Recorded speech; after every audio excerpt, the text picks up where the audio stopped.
And here is the Artist's Almanac for January 24th, 2018. It's the birthday of French polymath Pierre Beaumarchais, born in Paris on this day in 1732.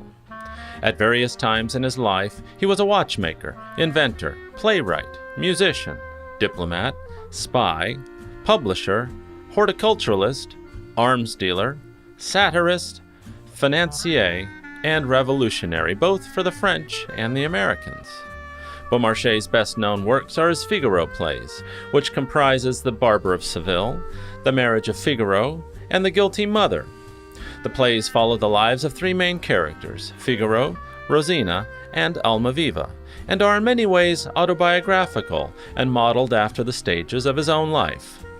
More broadly, however, his characters are indicative of the change in social attitudes before, during, and after the French Revolution. In 1786, Wolfgang Amadeus Mozart composed The Marriage of Figaro, and 1816 saw Rossini's Barber of Seville. Based on Beaumarchais' plays, both operas are in the standard repertoire and still wildly popular, seeing over 5,000 combined performances in 2017 worldwide.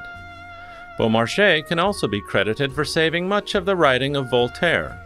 Shortly after Voltaire's death in 1778, Beaumarchais set out to publish Voltaire's complete works, many of which were banned in France. He scoured all of Europe for Voltaire's many scattered manuscripts, and to evade French censorship, purchased paper mills and set up printing presses in Germany. 7 volumes were published between 1783 and 1790, preserving much of Voltaire's later works, which otherwise might have been lost.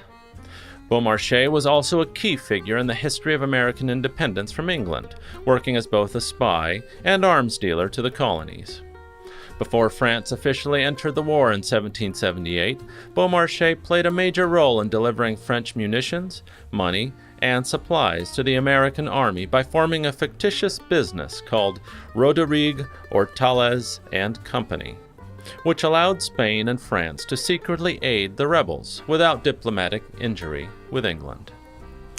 Clothed and supplied by Beaumarchais, the 1777 rebel victory in Saratoga signaled the possibility of victory over England, and in 1779, France officially entered the American War of Independence, followed by Spain later that year. Renaissance man and titan of the Enlightenment, Pierre Beaumarchais died of a stroke in 1799. He was 67 years old. It's also the birthday of legendary singer-songwriter Neil Diamond, born on this day in Brooklyn, New York in 1941.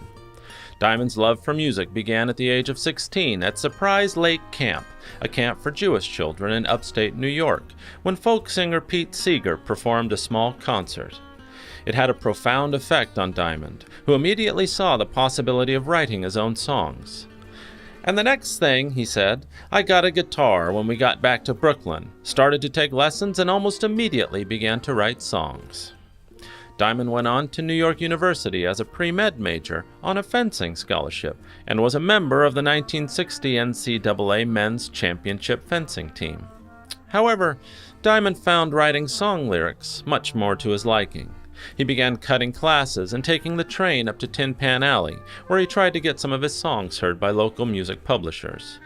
By his senior year, and just 10 units short of graduation, Sunbeam Music Publishing offered him a 16-week job writing songs for $50 a week, and he dropped out of college to accept it. Lean years followed, and Diamond sold about a song a week while working in the Brill Building. 1965 saw some success for Diamond, with the Monkees recording 4 of his songs, including I'm a Believer and A Little Bit Me, A Little Bit You. And in 1966, at the age of 25, Diamond signed with Bang Records, then a subsidiary of Atlantic, where he released Solitary Man, Cherry Cherry, and Kentucky Woman. All 3 would become massive hits. Diamond would go on to become one of the world's best-selling artists of all time, and has enjoyed a 50-year career as one of the world's most listened-to singer-songwriters in history, selling 75 million albums with 11 #1 singles like Cracklin' Rosie, Song Sung Blue, You Don't Bring Me Flowers, and Heartlight. Just 2 days ago, on January 22, 2018, Diamond abruptly announced his retirement from touring due to his recent diagnosis of Parkinson's disease.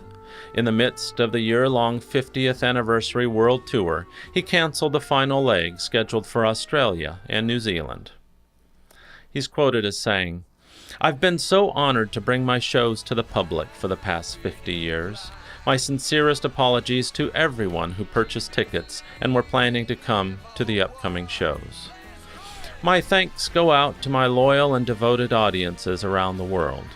You will always have my appreciation for your support and encouragement. The ride has been so good, so good, so good, thanks to you." Thanks for listening. Be kind, do good work, and until next time.